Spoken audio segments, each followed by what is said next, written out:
ప్రాచీన కాలం నాటి విద్యా విధానం.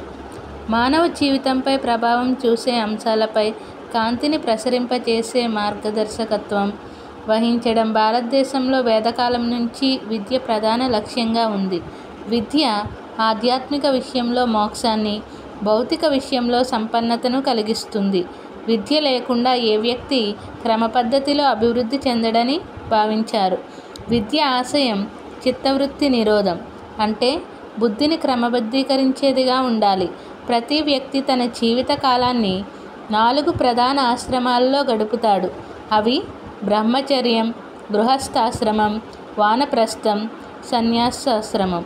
ఈ 4 ఆశ్రమాలలో 4 పురుషార్థాలైన ధర్మం, అర్థం, కామం, మోక్షం సాధించాలని తెలియజేశారు.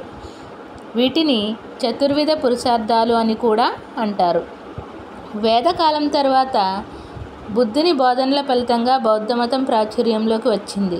బౌద్ధమతం సులభంగా ప్రజలు ఆచరించడానికి కారణం శూద్రులకు విద్యను అందుబాటులోకి తీసుకొని రావడం, ప్రజల భాషలో బోధన జరపడం, అన్ని వర్ణాల వారికి సమాన విద్యావకాశాలు కల్పించటం, ఉచిత భోజన వసతులు కల్పించడం, అహింసను ప్రబోధించడం. వీటన్నింటి వల్ల బౌద్ధ విద్యా విధానం ఎంతో ప్రాముఖ్యాన్ని పొందింది.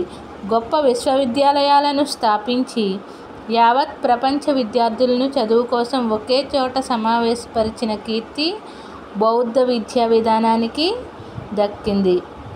జైన మతం క్రీస్తుపూర్వం 7వ శతాబ్దిలో ఆవిర్భవించిందని చెప్పవచ్చు. వర్ధమాన మహావీరుడు ఈ మతానికి అత్యంత ప్రాచుర్యం తెచ్చాడు.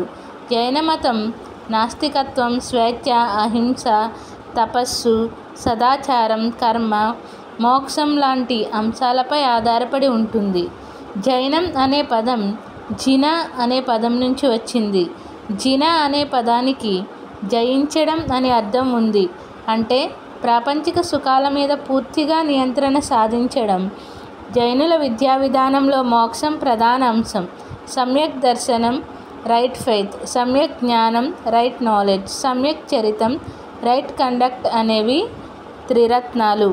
జైనుల విద్యా విధానంలో అందరికీ అవకాశం కల్పిస్తూ శాంతి, అహింస, ధర్మ సూత్రాలను ప్రతిపాదించారు.